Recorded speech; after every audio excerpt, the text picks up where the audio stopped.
horgo lewru sumayengo ɗum ko dewal fiimum mawni. Ɓay Allah subhanahu wa ta'ala o tagiri kammo jeɗɗe ɗeɗe jeɗɗe ko woni e mayri mum fuu fiingal dewal.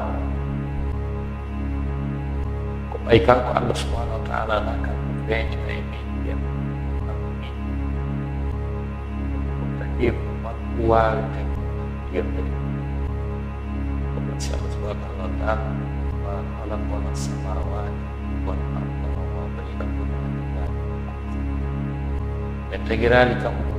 jeɗɗe ɗeɗe jeɗɗi siwana sabi o ko ɗum waɗi jomiraɓe hakkillaji ɗen so ɓe taskike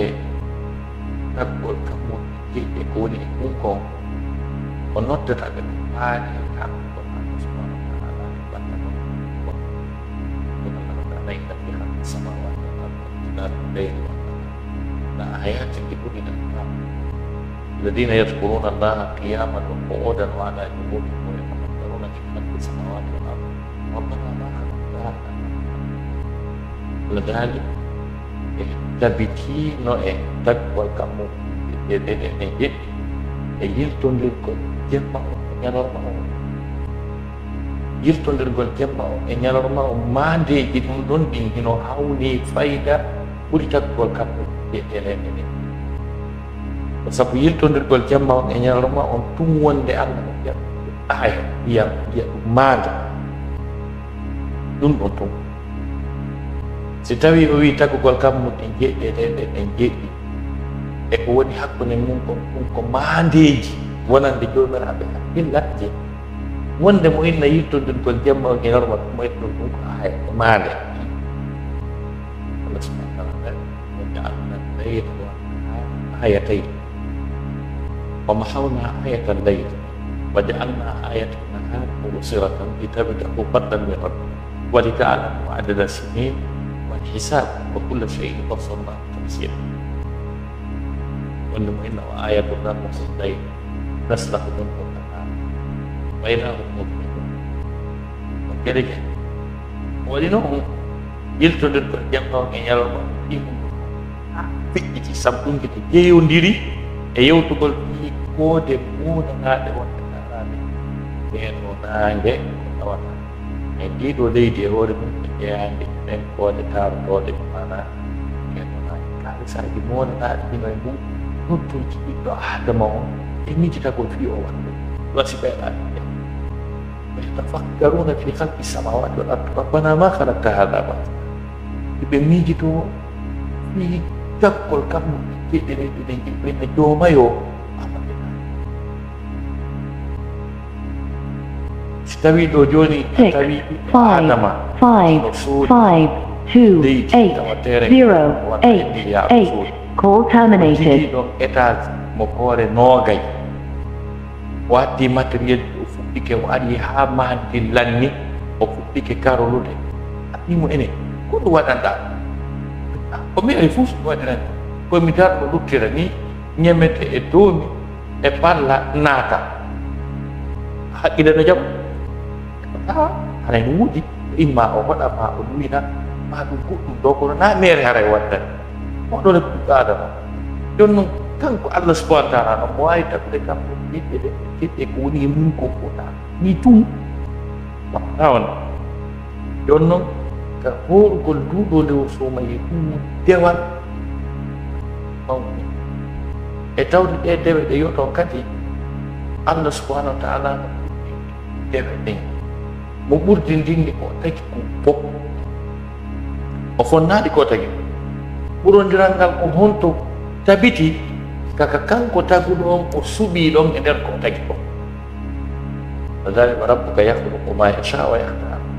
jomma anda no taga kala ko faala ko suɓo joni ka suɓagol ari o ɓurondiral waɗa dow tentinima noon wonɗo suɓade o ɓay kanko Allah subhanahu wa ta'ala ko o siforiɗo timmal o siforani usta si o suɓoto suɓotako ko jaasi non seulement o suɓoto ko kelɗi o waɗa kadi barki e moƴƴere e ko suɓi kon kadi kanko Allah subhanahu wa ta'ala o jaɓaaki suɓagol ko jaata are ɗum e yewtereeji alquran senndoreeji ko tageefu makko ko sendata wiya Allah men sendani en maɗum en Allah o nan ɗon subhanahu wa taala jooni kanko o suɓike hakkunde rewɓe ɓen e worɓe ɓen Allah kañum suɓike rewɓe ɓen Allah wi he asnafa albanati ala albanin ala kum kayfa tahkum hara kanko Allah subhanahu wa taala kankadi siko kanko suɓotono accay ɗo worɓe ɓen o suɓo rewɓe ɓen oyni holɗum heeɓi on si miijoroɗon wonde ɓen Allah men sendani en ga aray menen ɓe ƴetti worɓe ɓen hamɓe waɗanima rewɓe ɓen alakum dhakaru wa lahu al-untha tilka idan qismatun dhisa e awa fuɗɗite nani si tawi min rewɓe gono worɓe nunɗa sendorde moƴƴali fuɗɗite ɗum ɗo ko sendore oñiile ni jon noon e nder ko o tagi kon kanko rabbu samawati wal ard ko suɓi kon mo suɓi e leyɗe ɗen imo suɓi e yimɓe ɓen imo suɓi e lebbi ɗin imo suɓi e ñalaɗe ɗen mo suɓi e jammaje ɗen ko suɓi kon fof noon no waɗama ɗum waɗi kala ko wiya ha duɗɗere leydi e nder adda ko fof ko duɗɗere leydi on makka الناس التي ببكة مبارك هدى للناس فيه آيات بينات ذلك arande suudu waɗede ka hoore nde ɗo takka Allah rewe andade kiyama ɗum ko pewɗo waɗa baaji kadi daareɗo ko Allah suɓi kon telemma sengo nokkiili ɗin ko e yurmede makko kadi sabu ka o suɓi wo dewal ngal baraji ɗi somotiray ɗiɓe tawata ɓe ngari no wersinunoma leytima accama si ɓe ñeñini ha ɓe hewti ɗon ɓe hewtoto ɓeya ma ɓe ɓuraɓe o tawata darde wotere ɗon ɗo yo goɗɗo juulo nokku ko heɓa ɗi baraji o juula e darde temɗere jon noon wa kadalika telemma sengo ko wi a lebbi kon fof ko nduɓe o suumayre ko ɗum waɗi hay sontini ayde alquran Allah subhanahu wa taala ɗiri morgon ɗum o lewru on so ari ko soto bagara aye temɓere capanɗe jeetati e tati yiɓe ɗon gol sengo ɗeɗon fuu ɗuuɗaɓe e ñawore Allah subhanahu wa taala ko lewta alquran tawa fi farlugol ɓuɗɗum ƴetta sengo ɗeɗon fofta ɗumde wotere ɓe jemmi sengo ɗeɗon ngol e ɓaawo makkol kadi ɓay so ƴetti wi ka wi ɗon ya ayuha alladina amanu kutiba alaykum siyam kama kutiba ala alladina min qablikum aroyi ha kangol sengo ɗeɗon nakkoyde ɗon wal yastajibu li wal yu'minu bi la'allahum yarshudun on turnoyi ɓaawo ɗon o illa lakum layata siyam arrafasu on faami ɗum ɗon fof ko fi ɗum ɗo duulel wona haade ko ɓuri ngalɗinde noon e aayeje ɗen ko tawde aya kala aya yewtuɗo fi lewru ndun haray aya hikkiɗo ɗon on no ɓurti ɓanginde hittugol lewru ndun e banere mayro e moƴƴere ko woni e mayro so yeehi ayaje ɗe masala ya ayuha alladina amanu kutiba alaykum siyam kama kutiba ala alladina min qablikum la'allakum jelike fayda on taway hay e nder aya on aya gooto on konnguɗi wonƴi e nder aya gooto on no firtude ɓangina mana e moƴƴireji gon e lewru masala ngon aya ɗon la'allakum tattaquna on ɗon ni valeur monanaɗo horugol lewru ɗon kono parla yirti a ɗaykiɗo mo yamma yami ko ñamaɗe ɓe hay seeɗa kono ko hittuɗe ko jokkiɓe valeur nde sifa mum heɓota sa perdi ñallal gotal somoye ka sharia sa tege pas a ñami ñallal gotal somoye ka sharia ko yoɓ ñallal gotal kono haray ko yoɓirɗa ngal ɗon ko fiwata nangoye ko an hoora kono amma baraji ko woni e ngal ñallal kon si a hoori duuɓi milliard ji ha ñande mayɗa taɗa hoorude a heɓata baraji ngal si a perdi ñallal ngal a heɓitata ngal kadi aduna wiyata sappo a sumaye aro mi heɓo e ñalla sumaye aro arda e ñalde ɓeydantama ngal ɗo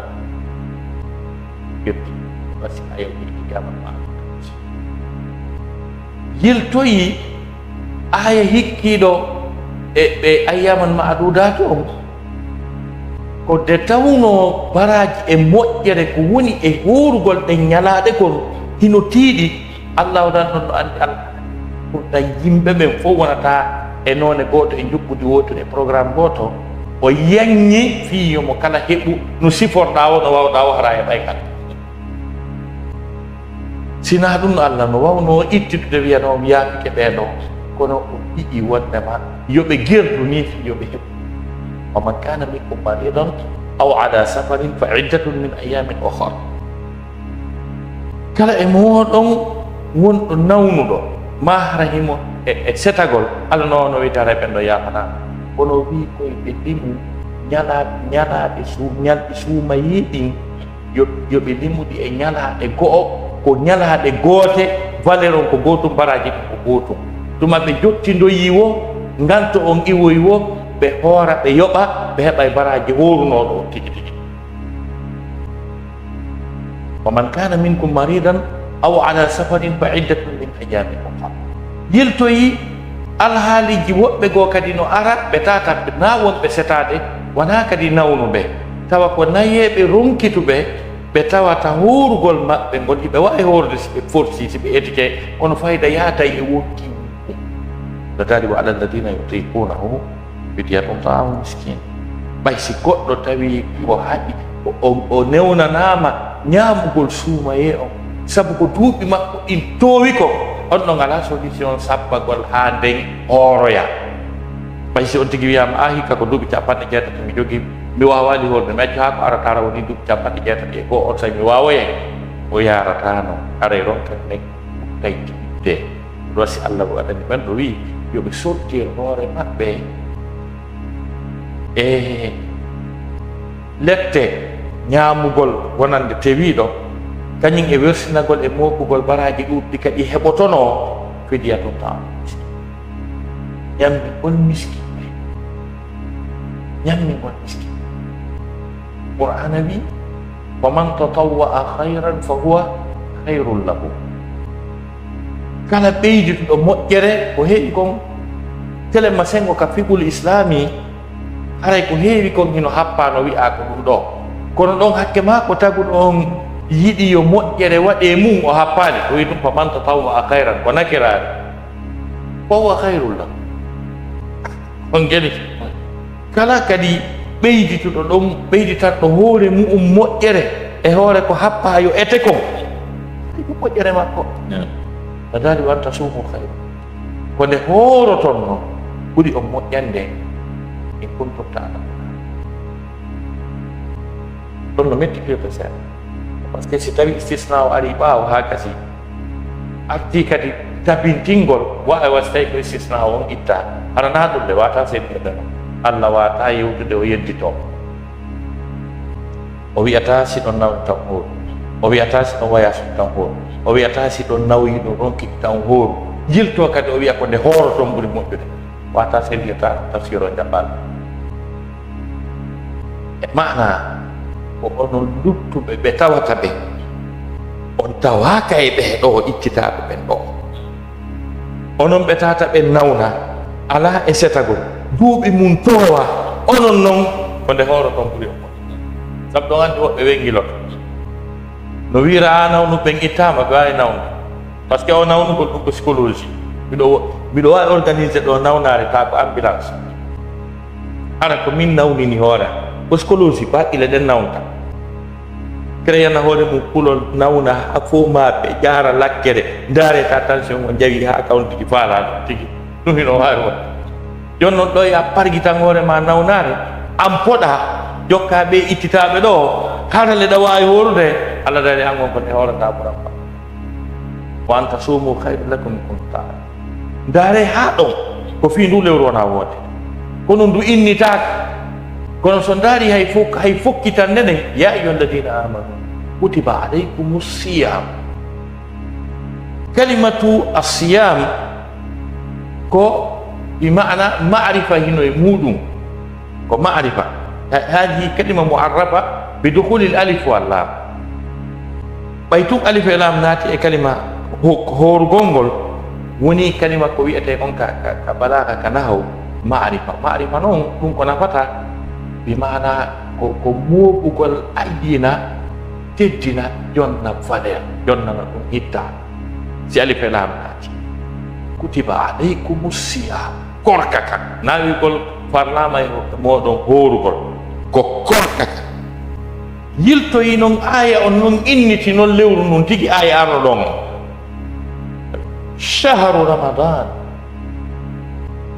shahru ramadan lewru suuma hendu'u no wireno ani moɓɓe go waɗoɓe irab sika on kalima ɗon ɓe wawi wiide shahar ena ɓay wiyama shahru ramadan ko wata wonde ɗon ko mubtada e haba par ce que konngol ngol ko ngol fuɗɗori ko inde si konngol fuɗɗori inde telemma sen ko ka nahaw hare ko wawata ko koye nder kate mubtada e habar on naata e muɗum hare jumla wona e jumla ismiya ɓay jumla ismiya e koko mutakawwina yani bi mubtada in wa habari on gelike joni noon si ama noon hanto mubtada on to habaru woni woɓɓe no waɗira ni irab ɓenna shaharu ɓenna ko habaru mubtadayi marfu'un mubtada o makko on ko damiru mustatirun taqdiruhu hada e hada shahr mafhum shahru ramadan lewru suumayendu wasi goɗɗo wiya lewru suumaye noon ko honɗum datani allati unsila fihi alquran wasi goɗɗo e alqurana noon ko honɗum dadi hudan linnas wa bayyinat on tini ko jonnata valeur ñalade lewru ko événement manki waɗɗi e mum so yiɓe 2 octobre ko fete indépendance lagine wona ko woni bon ɗum 2 octobre koko wanno kon 2 octobre ɗum jonni valeur 2 octobre ko ɓay ko laggine ƴetti e indépendance ɗum gelike Allah subhanahu wa ta'ala o daari shahru ramadan allati unsila fihi ngol lewru ndu qur'ana en tippina hudan linnas alqur'anare nde e ko nde peewal wonande yimɓe ɓen ɗum kadi heewirano e qur'an wiyata hudan linnas ɓe hudan lil muttaqin hudan mu'minin ko ɗum ɓuri duurde toon kono hudan linnas ɓuuɗa kono ɗon noon Allah daali hudan linnas ko fiyoɗum wasi wonani hudan linnas sanga kande tippotono ɗon hari adama yankoɓɓen e kala ko wonno wuurude e leydi nin kon hari woni e nder majjere hari woni e nder niwre hari woni e nder lorra e nder tampere ɓiɗɗo adama on hatton jinni e fewtirgal e orientation e ko fewnata ɗum e peewal mo hatton jinnemo hari adna on ɓittike ko wuuri e hoore leydi ndin ɓittike ha jinna e ƴoƴƴore mum guite ma ko di e hoore jinna tigi wi situation on sakki no yirde no ni en famal no ɗo ko gotel e fiji ɗiɗi ko imma har Allah subhanahu wa ta'ala falama halkude kala ko woni ka kiɗɗo fof maharam falama de peewal wala sama kana desa dede inna wi wa anna la nadri asharru urida biman fil ardi am arada bihim rabbuhum rashada jonnon adama yankoɓe ko woni e hoore leydi ndin kon fof woni julɓe woni kefeero kala no sifori no hatton jinni e fewtirgal e orientation e direction oɗo sikka une direction ko tukkirte dans tous les domaines dans tout le domaine l'humanité était nécessiteuse d'une orientation, d'une guidance. Di mana adama yanko ɓen ari ma ɗon yimɓe ɓay fewndo kadi tippoto ɗon ka karno jeɗɗa mo début du 7e siècle hadi 7e siècle on hadi ko ɗum wiyete ménage européen hadi majjere jaaɗi e gere e waɗidiro e rufidiro ƴiiƴal mo kala no maɓɓodi nde aroy noon nde holli yimɓe ko wasde wiya hudalillah ɓe wonti kadi ɓe bayyinatin min al huda wal furqan on say noon nde ari nde holli kon wiyete droit de l'homme nde holli kon wiyete bien-être nde holli kon wiyete science nde holli kon wiyete droit haqqeji ɗin ɗi fof majji on ɗum haqqe debbo haqqe payko haqqe muudi haqqe wondigal on say noon tagore men noon heɓi fewtirgal ɓe heɓi noon ɓuttu ɓe heɓi polgal ɓe heɓi teddungal ɓe heɓi ɓantal hudan linnas wa bayyinatin huda wal furqan yiltoy noon Allah taala ɗum ɗo ɓay laaɓani on postu lewru num kon hondu ko hondu woni e mayru ande kadi ko man shahida minkum shahra falyasum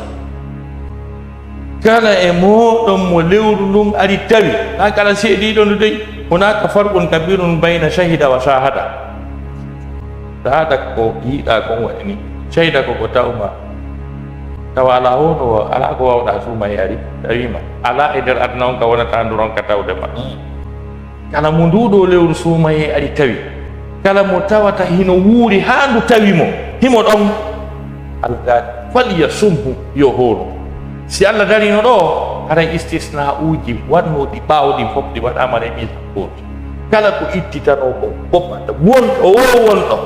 woni ko wonɗo setade woni ko nawnuɗo woni ko nayejo foppu muɗum hande kadi faman shahida minkum shahra falyasumhu kala seediɗo lewru ndu yo hooru ndu haray koyo on tigi hooru ndu Allah subhanahu wa ta'ala aw ala safari fa idda non daari hayje ɗen ɗo on tawa o istisna e ɓaawa to no serti no woodi kalimaji wonɗi ɗo bimana wonɗi dowtoɗi ala ɗo gelike dow to faman kana minkum ɗo minkum ala on faami ɗo faman kana maridan wi'aɗo ɗo faman kana minkum ɗo faman kana maridan Allah beesnaki ɗo e wiigol minkum par ce que ko onon wona haalnede pimmu ɓuɗɗon nden to ɗi ayyuhalladina amanu wi'a gelike ɓayna ɗuɗɗingol to yewtere faman kana maridan aw ala safarin ma hara on tigi no setade fa iddatun min ayamin ukhra ɗo ittitaɓe dow to wowɗaka ɗo fimu ɓeya wa ala alladina yutiqunahu ɗo ko honɗum fameten ɗo balaka alqur'ana on si tawi ɗo joni ɓe alhaali mum ɓuri hayfude ɓe wi'ama ɓe artirama nder ton haray ɓe alhaali mum ɓuri sattude feƴƴi ko jelu si tawi simple wayasowo ittitama simple nawnuɗo ittitama nayejo rontuɗuɗo kam mo wawata on ɗo haray andi so itiye seki sosoɓe wiyay e innayi wondema hendu ko accaali wowru ɗum so hendige feetewo huwa e feetongo ko wuro ko haala soso ɗum gel hendu ndu accaali wowru ɗum so hendige feetewo feetewo ngo muuɗoyɗo koy donc ko ɗum waɗi ɗo tawi subhanahu wa taala waɗɗo jinna haalugol fi ɓeeɗande kadi tawi hoyfinaɓe ɓe ittitama haray ɓeeɗa ɓiƴƴi ko jelo Allah subhanahu wa taala taani yuridu llahu wala yuridu bikum al-usra ولتكملوا العدة ولتكبروا الله على ما هداكم ولعلكم تشكرون Allah dari ko newende o falana o falaka masakke sina ɗo mo wi'ay kala no sipporɗo alhaal no jerɗo mum haray ko yo hooru nawnuɗo ma o nawna Allah subhanahu wa ta'ala daadi e waɗi tukminul iddata timmine limore limore siko barɗe nogay e jeenayi hoorede siko barɗe capantati hoore ha timma timmingol ɗo no ñalaɗen ko timmingol ɗe ka konti e timmingol ɗe kanƴe tigi c'est à dire ko dosugol ñalde ɗe gedi hiɗa hoora barɗe capantati tawa e nder ɗen si darama tigi tigi tigi ta ko barɗe tati woni timmuɗe ɗen nder ton si tawi ɗe a barɗe fof ɗe jooɗi ka télé no feɗa tv jonkuge suka o yiitay hande ma ɗum hiɗa ka damuwal ñaamu mi ñaamima ma kadi dowal D650 a perdi o perdi no neɓi na ɗum perduɗo ban si tawi qur'an rettete ɗum no woodi astafirullah no woodi golle no woodi o wallini ɗum ɗon fof ƴettindi dowal o perdi no neɓi na wigol a perdi ɗon na ɗum ɗon perduɗo ko ɗum waɗi Allah daali wa tukmilu l iddata wa tukabbiru llaha ala ma hadakum mawninen Allah subhanahu wa ta'ala o haddani en nduɗo suumaye o waɗani en baraji wuuɗuɗo e mum Allah tashkuruhu en mo merci en o haray teddingol fi mawningol fi lewru ndon e moƴƴere ko woni e mayru kon ino ardi tawa e ayeje tawa ko lewru ɗum farlira e mum kono no ɗe ardurde noon eno ɗe yewtira noon ko noon ɓanginiri farler lewru noon e teddugol lewru hunde ɓurde hittude ko gasta wondude e muɗum no jeeya e muɗum sonnaade ko ɗum waɗi hay ɓe meɗen adama nde Allah subhanahu wa taala tagunomo hoddiranimo naatugol aljanna nemaji e moƴƴireji koni e nder aljanna kon fuu hari no ɗuuɗi kono tawno si o naati toon kanko tun haray nema o manki wasi Allah taala hagas wasai no winata qulna ya adam uskun anta wa zawjuka jannah adam ma na ka jannah kelke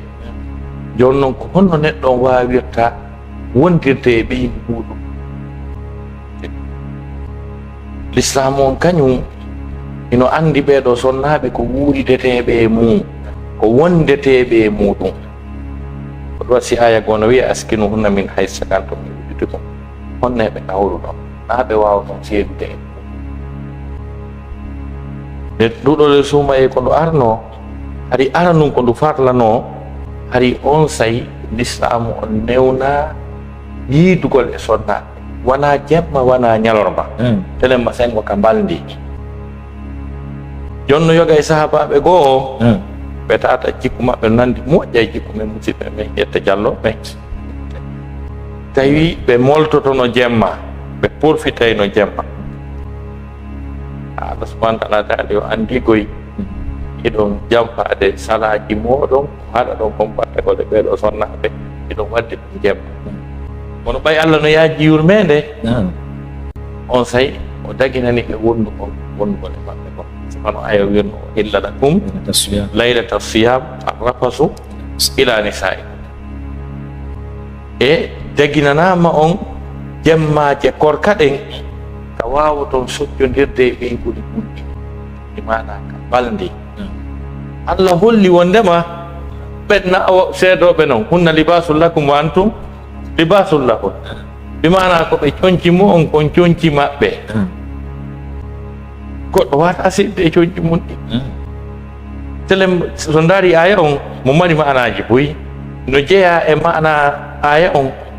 heewgol wondugol ɓeta ɓe seedata ɓay goto seedata e coñci mum ɗi e sengo ngo mo jogui firo ko coñkol ko rôle ko coñcol suwanta neɗɗo kon ko sutura yani ko ɓe sutura mo on sutura maɓɓe wona hay goto e moɗon ko wanno ala hay goto anduɗo gundo oya e ayyibeji oya e wuuritaɓe ha hewti aden e ɓeygo ɓeɗo sino fala wirtinide ɓe wirtine kono noon mo kala koye woni sutura oya joni noon mi ma'ana baldindin hakkude e duyiɓen e sonnaɓen e nder lewru suumaye ndun telemma ka jemma iwi ka ka hunta ɗon haray ino dagi ha ka korka kam fuɗɗotoɗo e piiji buy no nder ton ɗi tawata ɗin ɗon no ɗi walori no tabitirino e hadisaji ɗen e huula hay wolgol par ce que yimɓe buy sikka e wondema an e ɓeyguma ñalorma suumaye aray hunde wata ko wiwte ko tabiti kon e hadisaji ɗen e fi muɗum ko windi kon ko ulama e windi fi mum kon en sufta e wolde kono fo mum do ko tonga e nder wondigal hakkude duyɗon e sonnaji on yewtudugol maɓɓe fitidgol e maɓɓe yaldugol e maɓɓe ɗum ɗon fof en laala e muɗum hay so on tigi fokkiti golle bimbi o jonnata ɓeygu makko bistamo hooli ɗum ko dagi elga posala en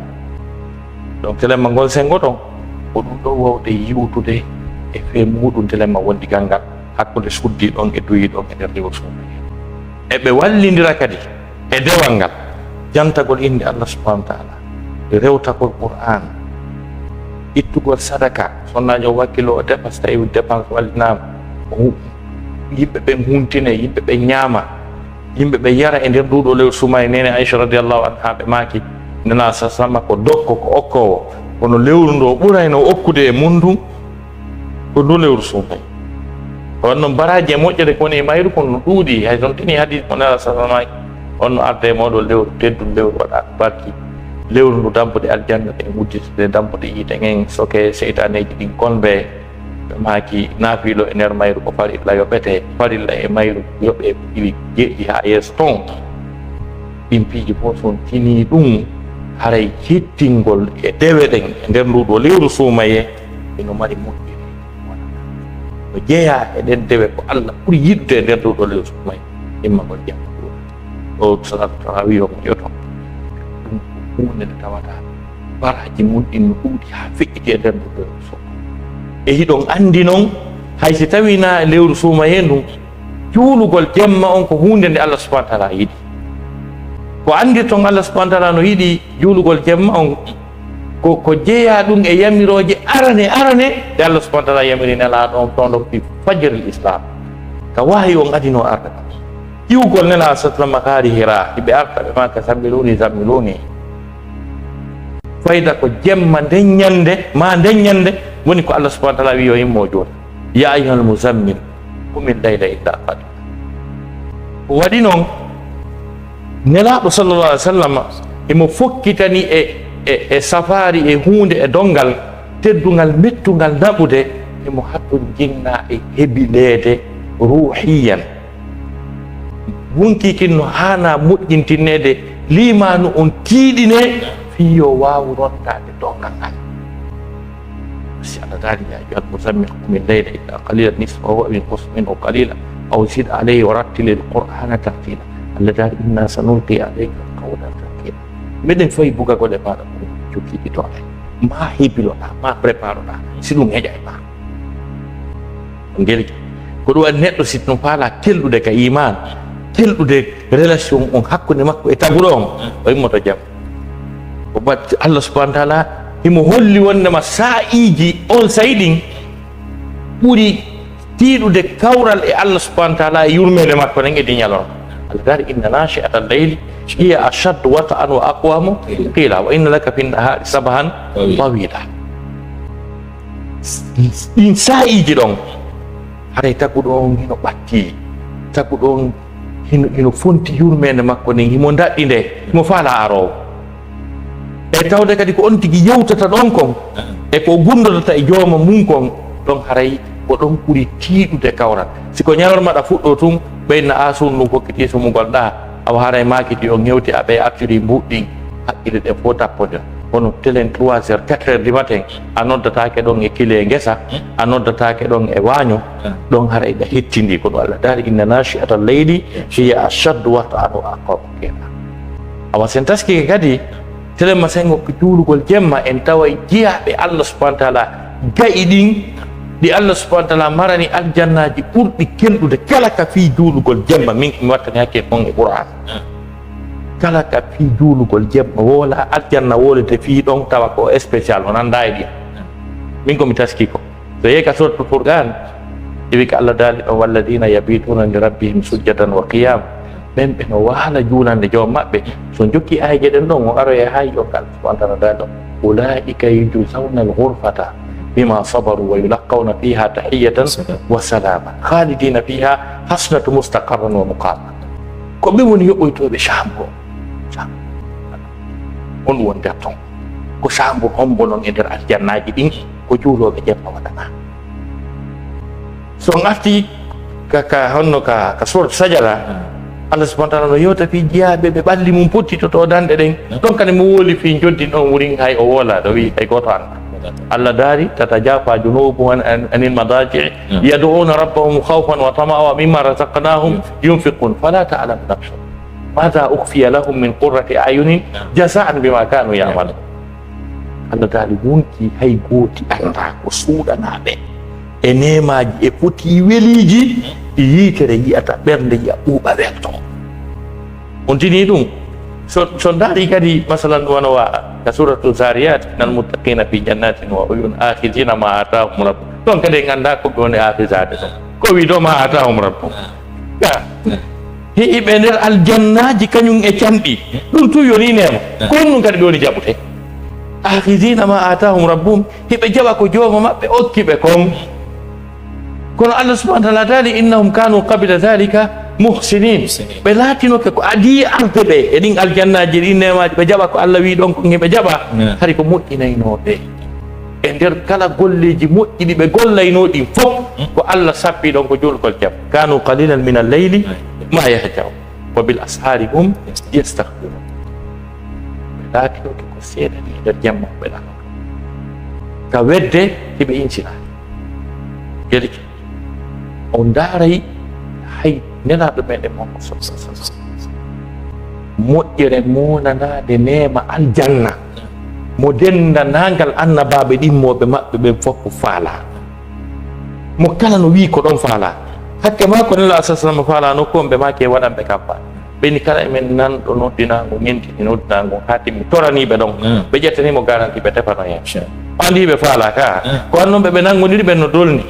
kamɓe ko duuɓi 23 ɓe rewi Allah annabi nu en duuɓi honno wiyete 900 duuɓi 50 hiɓe nder dewa hiɓe faala ɗon annabi Ibrahima en no faala ɗon kamɓe kadi hiɓe faala o andi ɗon namuratu ɓen kono so ndaari e soatu bani Israila Allah subhanahu wa ta'ala ka o farli ɗon nela sama waɓutuji ɗin joyi o sippipi sahiji majje leereji ka julteɗon ƴittoy o memoy fi on place Allah taali aqimi salata duluki shamsi ila ghasaqi lleyli wa qur'an al-fajr inna qur'an al-fajri kana mashhuda nde Allah daali wa min al-layl fatahajjad bihi nafilatan laka rasi wono yino jemma immo wakkilo ɗa tinnoɗa salaɗo tahajjud immo daroɗa heɗoɗa non ko naafilo ko gandi naafilatan laka Allah daali si a waɗi ɗum ko wiiɗa ɗa yoɓe waɗane campagne yoɓe toranoma hay si ɓe toraki si ɓe faala si a waɗi ɗum ton he asa an yab'asaka rabbuka maqaman mahmuda hawnaki ka jawma maɗa okke on place yettiniɗo mo faalaɗa sa dari seydna Abdullah ibn Abbas o wi asaji Allah ti ko ɓellet a wigol kono gasa geli donc a ɗum ɗon fof no tindini en wondaman ɗi naafiloji ɗi watten e si qiyamul layl on fewni toyke ɗum ko jeeya ɗum e koddeji molanaɗi mogoji baraji heɓotoɗi e nder ɗuɗo nde o suuma e teddundu ndu nela sama e sahabaɓe ɗum ɓen andira noon ko wiyete salafu salih koko tabiti e bindi wona bida wona kisnu ko tata ha jonnodi yimɓe waɗuɓe haqqillaji mumɓe buyon waɗi maaki ha weeli yari par ce que wandi ko ɓengoye saroto ko Allah wi ko Allah daali o man yarghabu an millati Ibrahima illa man safiha nafs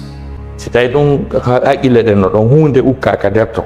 ɓilla Ibrahima o so wolama ɗum a jaɓa on sa waɗi noon haqqille ɗen buyon a waɗi maagi a welni ha weeli a yari tawi ɗe ala toon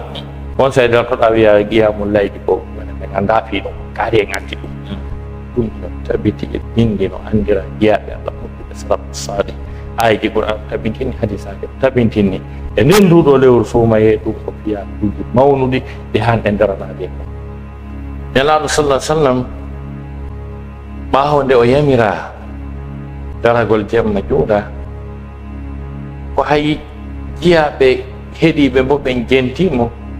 ɓe waɗi ɗen golle ha Allah siditanike ɓe wonnami ɓe waɗi golle ɗe no fuɗɗori e on aya mo janngoɗo inna rabbaka ya'lamu annaka taqumu adna min sulusay al-layli wa nisfahu wa ta'ifatun min alladhina ma'ak wallahu yuqaddiru al-layla wan nahar alima an lan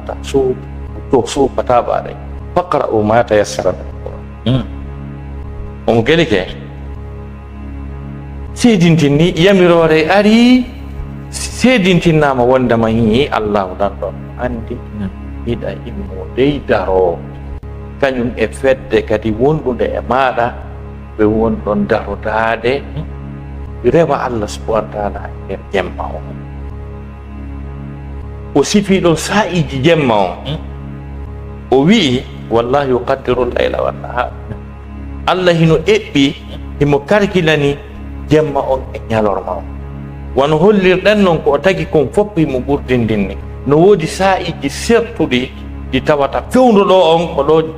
torare nden ɓurata nangude ko ɗo baraji ɗin ɓurata daali o andino wonde heɗo wooɓa hawrodirgoɗe ka wiya ɗon tigi kono kanko Allah subhanahu wa ta'ala gedike kono ko fottana e jomiraɓe gande saa'i ɓurɗo hittude mo taguɗo on daɗɗata yurmene mum ɗen o noto nottangu immiɗo dari kaka tataɓal jemma ɗum hino puɗɗo fayde à partir de 2h 2h30 ha 3h du matin on ɗi sa'iji ɗon ko sa'iji molanaɗi ɗi jiyaɓe ɓen wawata ɓattade patron on ɓe famodira kadi ko heewi ko wona ɗen ayeje ɗon tun tabintinni wondema jiyaɓe Allah ino jokkiɗen golle sen arti ɗe ayeje ka suratul Furqan ɗa tan wa ibadur rahmani alladhina yamshuna ala al-ardi hawnan wa idza khatabahumul jahiluna qalu salam walladina yabituna li rabbihim sujadan wa qiyama. Ɓen ɓeno waala juulande jooma yabituna li rabbihim, tawa jemma maɓɓe woni waalude mum on ɗon ko jooma maɓɓe woni ko ɓe waala yabituna li rabbihim. tawi kadi ko ɓe jokki hon ɗum ko sujjatan wa qiyaman. On andi ɗum ko siga mubalaga lil qiyami wa sujud, no holli ko golle duumiɗe marɗi juɓɓudi golliɗe no haniri non tigi tigi, par ce que ko siga mubalaga yani sujjadan wa qiyaman. Aslu mum on haran bala siga on itama wonugol mubalaga makko haran Allah no wano wiide walla dina yabituna rabbihim yani e ga'imina sajidina maɗum e ga'imina sajidina on faami, kono ko sujjadan wa qiyaman. Ɓe dari darde juutunde, ɓe jangi ayje juutuɗe, ɓe sellini jangin on sujudun e ruku on timmi, tawi anni on kadi ɗum selli, tawi kadi ɗum nande wotere waɗa, tawi ɓe duumiki e mum, ɓe andama e mum, ko ɗum woni seeɗa woni seeɗa ba nayi ko Allah wiyata kam waɗa e kam won kafara faami. Donc kafaratul fajar ɗum c'est à dire ko kala keferaku ngu foppa ko natta yite kon fof koɓe champion, kala bandiyagal ngal fof koɓe champion. Ko ɗum wasi boni kafaratul fajar, sina ɗum wona en ɗum kafiruna fajirun faami. Kon ɗuɗin ko tawi ɓe heddora e cewɗi ɓe ara voilà, ɓe ara ha ɓe muti e muɗum. Awa ɗum ɗon no tindini wondema no andira salafu sali fillama tabiti wondema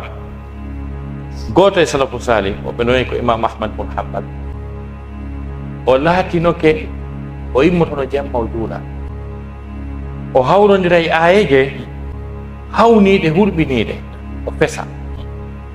So fesi wonde o fesayno ha ɓeygol nden maapo ɓe sikka wullay ha o feƴƴina, ɓe sikka o fankata.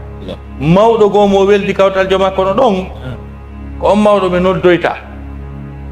mawɗo on ara jeeja imamu on ha ɓe fanka. Ñande go noon kamɓe Imam Ahmad bun Hanbal ɓe nafata jemma ko ɓe hawde e aya, ɓe fese aya on ha ɓeygol nden maɓe ɓe noddoy on mawɗo. ɓay mawɗo on ari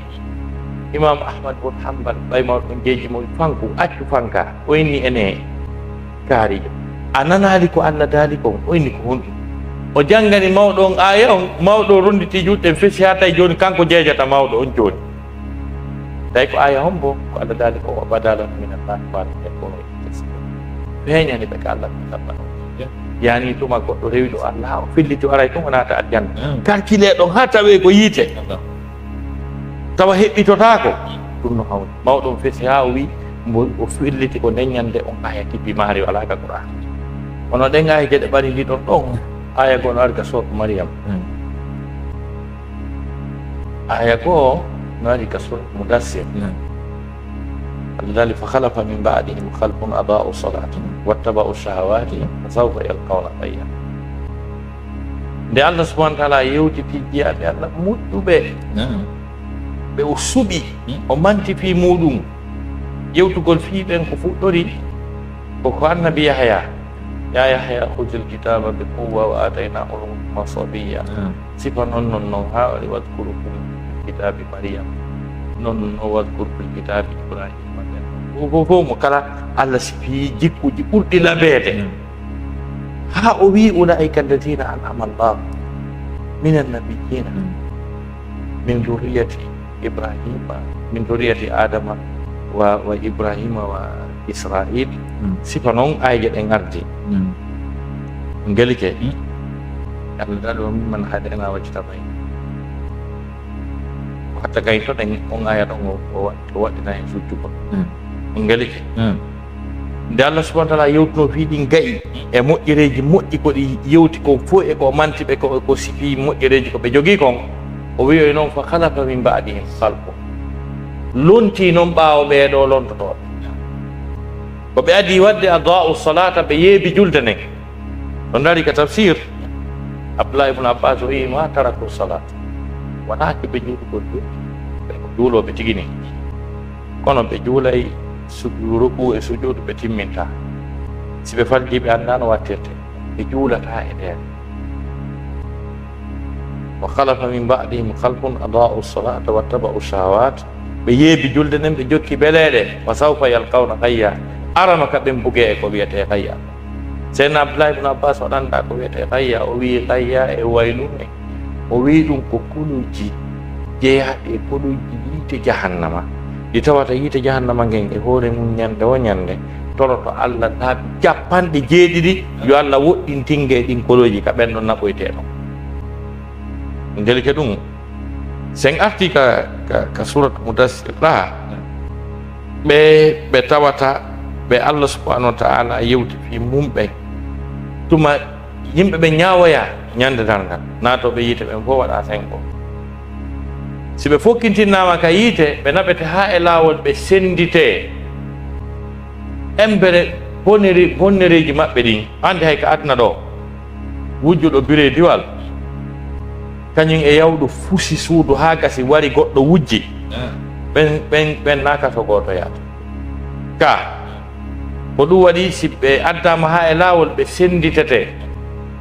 Allah subhanahu wa ta'ala mo haali fi sélection ugol suɓugol sendita naatoɓe yiite ɓen wa wa rabbika lanahsurannahum ajmain mi wondiri jooma maɗa mi mooɓay ɓe dendanangal thumma lanuhdirannahum hawla jahannama jefiya hooti mi mooɓa ɓe mi adda ɓe ka sera jahannama hara ɓe jikkina a genu ta ɓe jikkina ka sera jahannama thumma lananzi'anna min kulli shi'atin ayyuhum ashaddu ala arrahmani atiya hooti kadi men ɗoofa men sorta e maɓɓe men sélectionna e kala fedde kala groupe ko homɓe maɓɓe ɓurno wonde banti ko homɓe maɓɓe ɓurno yettude Allah ko homɓe maɓɓe ɓurno wujjude ko homɓe maɓɓe ɓurno wonde kaccoraɓe on jelike si tawi ɓen ɗon sélectionnama ɓe pooɗama ɗa kadi lutti joni naatugol yiite ngen kadi لننزعن من كل شيء أيهم أشد على الرحمن عتيا ثم لنحن أعلم بالذين أولى بها صليا هوتي ko minen ɓuri andude kadi tuma sélection wallanni ko homɓe adete aadede ɗum fof tagu ɗon no andi on gelike joni noon ko wiyete jahannama ko kaso wiyete jahannama kaso ngol no mari cellule ji kaso ngol no mari cellule ji embere bonnereji maɓɓe ɗin e yettugol maɓɓe Allah ɗum wasi Allah daali laha sab'atu abwabin li kulli babin minhum juz'un maqsum hinge mari cellule ji jeɗɗi kasoji jeɗɗi molanaɗi Allah daali kamɓe naatoɓe yiite ɓen fof damal kala kaso kala no mari geɓal mum andaga on to ɓe duwanaɗo joni noon ko tuma noon ɓe sendita ɗon woɓɓe noon addoye e kaso wiyete ko ngon sagara ha si ɓe addama ɗon malaikaji ayni ɗum on ɗum addi on ɗo kon ɗum bonnuɗon ha tawi ko ɗo aro ɗon kon ɗum bonnuɗon ha affaire mum feƴƴi sa iri feƴƴi hutama feƴƴi data feƴƴi ɗum ɗo fof tawi ko ɗo aro ɗon ɗo sagala minen dey wi Allah tagi men ko ɗo men woni ko ngen men ayni kono ɗo moƴƴa ɗo moƴƴa on ɗum addi on ɗo ko waɗi noon nge yiite wiyetege sagara fii magge hino hawni on ɗum fii magge hawnirde ko tata e tagu ɗon woɓɓe gono toon ɓe peƴƴininayi to bandiyagal o wallana ɓe fi sagara wayno sa uslihi sagara mi naata e mo sagara na sagara ɗum Allah mari ga ono wi mi naata e mo sagara ko par ce que kala mo bandiyagal mum hawni ha feƴƴiti keerol Allah subhanahu wa ta'ala wi'a ɗum mi naada e mo sagara e aya go zuuqu massa sagara mette memande sagara memande wotere sagara zuuqu massa sagara mette memande sagara andi ɗum ko hunde hawnide hurɓinide ha feƴƴiti min finge yiite wiyetege sagara hino hawninmi kami yiwno Allah subhanahu wa ta'ala fayda feccere ɗerol fof ko fi ngen yiide woni yewde bi maana ka surata mudassir ɗon tigi ha Allah subhanahu wa ta'ala iwi ka wino ɗo wa ma ja'alna ashaban nari illa malaikatan wa ma ja'alna iddatahum illa fitnatan ne Allah dali men waɗali e ko ayna ngeeɗo yiite si wona malaikaji min waɗali limore maɓɓe nden kadi si wona yo wona lette e jarrabuye e sattende lilladina kafaru liyastayqina alladina utul kitab wa yazdada alladina amanu imana ɗum ɗo ñanono e nder dal yiite wiyetege ngen sagara Allah subhanahu wa ta'ala waɗanaji ngen yiite ko ayna nge sina malaika o waɗali kadi limore maɓɓe ne sina biji dan gogo on koko hawna huɓɓina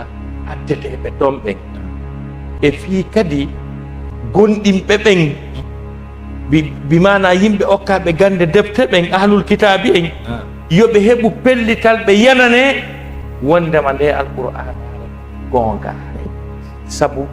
ɓen 19 tisata asaraɓe